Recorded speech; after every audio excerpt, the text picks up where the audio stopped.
بسم الله الرحمن الرحيم. أيها الجمع الكريم بكل مقاماتكم السامية، السلام عليكم ورحمة الله تعالى وبركاته.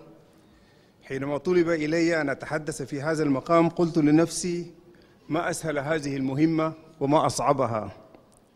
ففي بعض المواقف تجد نفسك مضطرا للبحث في صفات الرجال ومواقفهم لتجد منها ما تمجدهم به في مثل هذا المقام، ولكنها في حالة البروف جعفر بن عوف مواقف ظاهرة لا تحتاج للبحث أو الاستقصاء.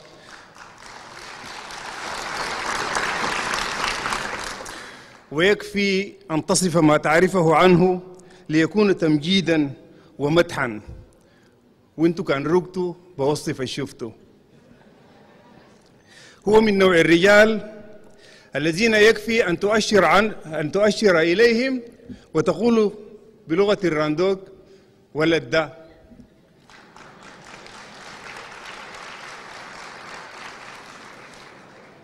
تأخرت معرفتي به أكثر من 13 عاما عن موعدها، إذ كان يفترض أن ألتقيه في العام 78 عندما كنا في كلية الطب جامعة الخرطوم. جاءني أحد الزملاء وقال لي: يا زول القاعد لا شنو وزعوك مع جعفر بن عوف؟ قلت له: طيب ماله؟ قال لي: صعب وشاكال. قلت له: بسيطة، نشوف لنا زول ما صعب وما شاكال. وقد كان، ولكنني حينما التقيت بالبروفيسور جعفر بن عوف في العام 92 أدركت أنني أضعت سنوات من عمري لم أعرف فيها هذا الرجل الكنز، لكن أن تعرف متأخرا خيرا من أن لا تعرف. وكنا نتداول مقولة بأن أهل كل تخصص في الطب يكتسبون بعضا من صفات زبائنهم، فلا تستغرب إن وجدت واحدا من اختصاص العصبية والنفسية عنده صامولة راقية. وفي حالة قبيلتي من اختصاصي النساء والتوليد أنا ما بفسر وأنتم ما بتقصروا. وفي حالة جعفر بن عوف أخصائي الأطفال أقول استمرت معه ولا أقول اكتسب من صفات الأطفال نقاء السريرة والمباشرة وبعض العناد.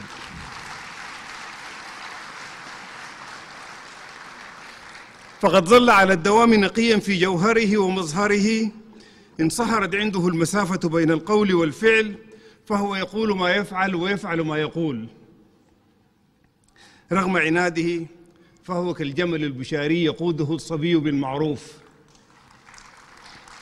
وهو هين تستخفه بصمة الطفل، قوي يصارع الأجيال، حاسر الرأس عند كل جمال، مستشف من كل شيء جمالا. خلقت طينة الأسى وغشتها نار وجد فأصبحت صلصالا، ثم قال القضاء: يا نار كوني، فأصبحت تلك الطينة جعفر بن عوف. لسنا في حاجة لمعرفة عمره، لأن عمره في الإنجازات يساوي سنوات ضوئية، وروحه في عز الشباب. قد سمعته ذات مرة يذكر كلمة كذاك ثم كلمة جبون، فعرفت عمره بمعادلة حسابية بسيطة. والكذاكة لمن لا يعرفها هي الجيبة أو السكيرت، وقد وثقت لها أغاني الستينات في المقطع القائل: بلبس لي كذاكة وبحاور الباك معاك. والجبون قطعة من القماش أيضا كانت تلبسه فتيات الستينات في الخصر اللي يبدو ما تحته منفوشا، فيطابق قول صلاح أحمد إبراهيم لماريا: وحزام في مضيق كلما قلت صغيرا هو كان الخصر أصغر. وقد وثق له الغناء الشعبي في الستينات أيضا للجبون في الأغنية: أبقى فرشة أنا للضفاير وأبقى جبون أحجز الضماير.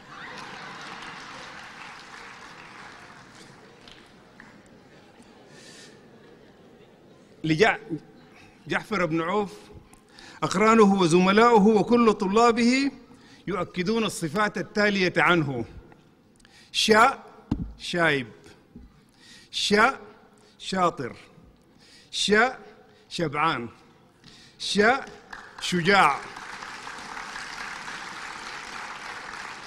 وشا شاكال، وشا شفاف، والشين الأخيرة تتعلق بالقبيلة.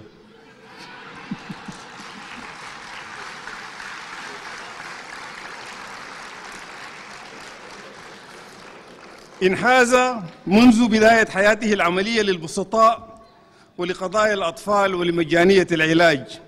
عرف دروب المنظمات العالمية والطوعية باكراً وسخرها لخدمة البسطاء والمسحوقين.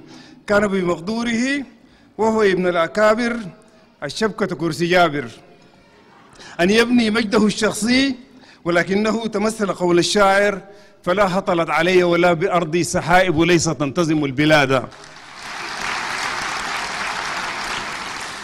فأثبت أنه ليس بالضرورة أن يكون أبناء التجار تجاراً، فالتجارة ليست قدراً يجري في الجينات، ولكنها قناعات وقناعة. ولأنه أحب البسطاء وانحاز لهم فقد بادلوه حباً بحب. أحبوك لأنك تجلس معهم في الواطة وتخط الكورة واطة. أحبوك لأنك تحدثهم بلغتهم ولا تعوج لسانك بمصطلحات الفرنجة وأنت البارع فيها. أحبوك وأنت تؤكد للأمهات أنهن يحملن على صدورهن أعظم الجهاز للتغذية المتكاملة ومحاربة العدوى. أحبوك لأنك تؤكد لهم أن علاج سوء التغذية ونقص البروتين هو ملاح النعيمية، فيفهمون وينفذون فتعود العافية للأجساد المنهكة. السادة والسيدات، تكريم جعفر بن عوف ليس تكريما لشخص، ولكنه تكريم لنهج، تكريم للإنسان الرسالي الذي اختار باكراً ثوابته التي لا يتزحزح عنها، نهج الانحياز للبسطاء المحروس بدعواتهم. ود بن عوف حسناته يوجنه. هذا الشعب يحبك، بيحبك بتضحك ويحبك عبوس، وفي حضرة جلالك يطيب الجلوس، مهذب أمامك يكون الكلام. ود بن عوف صفى انتباه، تعظيم سلام وإلى الأمام.